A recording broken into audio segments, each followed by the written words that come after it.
eu sou o professor e pastor Carlos Bezerra e tenho ministrado a cadeira de apologética cristã já há alguns anos. Tem sido um tempo muito rico, um tempo muito gratificante, graças ao Senhor. Tenho sentido o desejo de compartilhar com todos vocês algumas dicas que temos dado em sala de aula a respeito de uma apologética não meramente metodológica, não a respeito dos tipos de apologética. Isto cabe em outro momento, em outro vídeo, mas gostaria de uma apologética prática. Gostaria de falar a respeito de uma apologética que atinge, por exemplo, os jovens que estão desejosos de entrar na universidade ou aqueles que já estão no campus, aqueles que já estão ali tendo que lidar com ideologias e situações bem delicadas por conta de sua fé.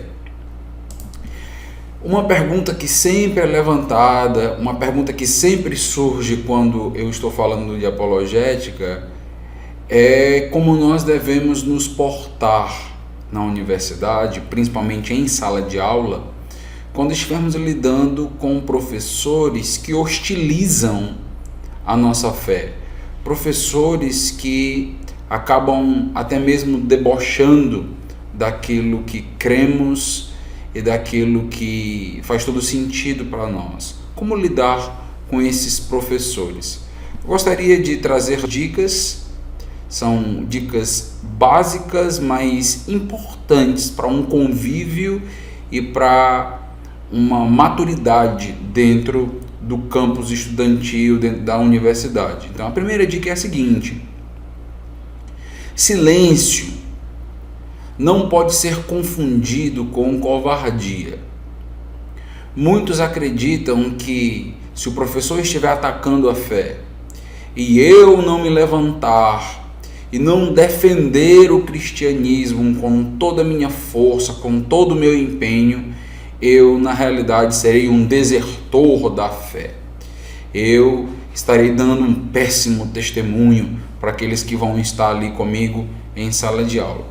Não é exatamente assim. Precisamos entender que não estaremos sendo coniventes ao silenciar em alguns momentos, em algumas situações. Silenciar em determinada circunstância pode até mesmo ser sinônimo de sabedoria. Pode ser inclusive uma estratégia apologética para avançar na linha de argumentação em um outro momento, em uma outra situação mais favorável. Eu tenho notado em alguns momentos alunos que estão tão ávidos por dar respostas que nem permitem, por exemplo, o professor concluir a sua linha de raciocínio, concluir a sua crítica, nem conseguem atentar bem para toda a construção histórica, filosófica, teológica que está sendo feita. E interrompem a todo momento, não permitindo em alguns momentos nem que o professor ministre a aula que ele preparou. Temos que ter cuidado com esse tipo de postura. Eu gosto sempre de lembrar para os alunos que fazem apologética comigo do texto de Provérbios, capítulo 26, versos 4 e 5. Esses dois versos, eles, em primeiro momento, parecem estar em contradição, parecem não fazer tanto sentido. Mas, na realidade, vai trazer para nós dois lados de uma mesma moeda. O versículo 4, por exemplo, nos diz o seguinte: não respondas ao tolo segundo a sua estutícia, para que também não te faças semelhante a ele. Em alguns momentos, o seu professor pode estar assumindo uma postura de tolo, pode estar falando daquilo que nem sequer ele domina e que nem sequer tem a ver com a disciplina que ele está ministrando. Ele pode entrar em uma área que não pertence ao seu conhecimento e acabar falando em verdades ou meias verdades ou criando espantalhos do cristianismo. E você, se estiver atento, preparado, você vai perceber isso. Mas é importante entender que não precisamos responder o tolo a todo instante. Tudo que o tolo disser, eu vou ser o seu corretor ortográfico, o seu corretor teológico, filosófico. Não é bem assim. Então, é preciso ter cuidado para que eu não me torne um tolo. Esta é a exortação, para que eu não me faça semelhante àquele que está falando coisas que não deveria, no momento em que não deveria. Então, é preciso ter muita sabedoria para responder e não responder. E neste ponto nós devemos aprender a não responder ao tolo. Verso 5 nos diz: responde. Responde ao tolo segundo a sua estutícia, para que ele não seja sábio aos seus próprios olhos. Tem momento de responder. Tem momento de confrontar, mas mesmo essa confrontação precisa ser feita com leveza, com suavidade, precisa ser feita em amor, precisa ser feita principalmente com educação. É importante não perder as estribeiras quando nós formos responder ao tolo segundo a sua estutícia. Uma forma de fazer com que o tolo reflita sobre aquilo que ele falou ou acabou de falar é fazendo algumas perguntas. Nós não precisamos simplesmente afrontar, mostrar a outra verdade, mostrar o outro posicionamento e assim entrar em um atrito, em um confronto direto. Mas nós podemos fazer alguma pergunta de uma maneira sensata, de uma maneira sutil, e perguntar se de fato aquela informação procede, ou de uma maneira delicada, qual a fonte que eu posso pesquisar isto que foi dito, que foi asseverado, e coisas desse tipo. É preciso ter muito jogo de cintura para lidar em sala de aula na universidade, para lidar com os professores.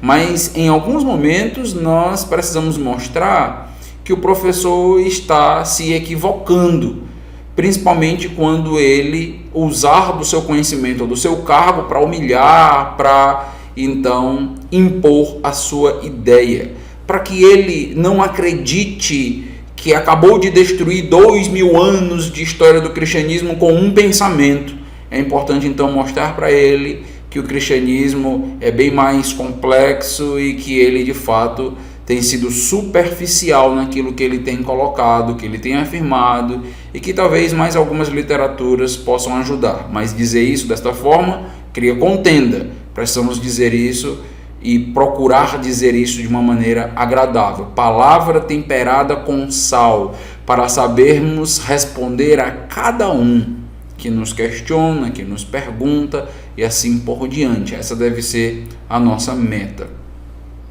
Em Provérbios 17:28 é dito: até o tolo, quando se cala, tem a reputação de ser sábio, é visto como sábio. O que eu estou querendo trazer para você é o seguinte: em alguns momentos você será sábio em sala de aula, no campus, na faculdade, quando você se calar. Essa é a postura que de fato evidencia a sabedoria. O que cerra os lábios é tido por entendido. Nós normalmente acreditamos que o entendido é aquele que dá respostas, é aquele que não se cala, mas biblicamente falando, o entendido, o sábio, é aquele que sabe se calar no momento adequado, no momento devido. Porque até um tolo, até aquele que de fato tem pensamentos incoerentes, contraditórios, contrários a Deus, quando ele fica calado, ele acaba se passando por um sábio. Precisamos atentar para isso. Eu gosto muito deste quadro do crente nordestino ao lidar com Provérbios 17:28. O texto diz: até o abestado de boca fechada fica sabido. Pense nisso, reflita sobre isso. O próprio Jesus, ele em alguns momentos deu respostas, teve e fez confrontações bem diretas. Em outros momentos ele entendeu que era hora de calar e não deveria dar nenhuma resposta sequer. Biblicamente falando, nós temos também a ideia de que não devemos atirar aquilo que de fato é valioso para quem não quer ouvir, para quem não está disposto a nos escutar, para quem de fato só quer debochar da verdade. Precisamos então ter muita atenção para saber a hora de falar e a hora de calar. Pastor, como é que eu sei a hora de falar e a hora de calar? Não é simples. Deus não vai te dizer, não vai vir um anjinho e vai dizer no teu ouvido: agora se cale, agora fale. Você não vai ter isso. Mas você precisa de intimidade com o Senhor. Você precisa ser de fato um crente espiritual, um crente que está sensível à direção do Espírito Santo. E quando nós temos uma vida de oração, quando nós entramos numa sala de aula, chegamos numa universidade, oramos para que Deus nos use, para que Deus possa ser glorificado com a nossa postura ali, Deus acaba nos usando e nos mostrando, nos dando o discernimento adequado para cada situação. Então, discernimento é a palavra. Discernimento só é possível a partir de uma vida com Deus.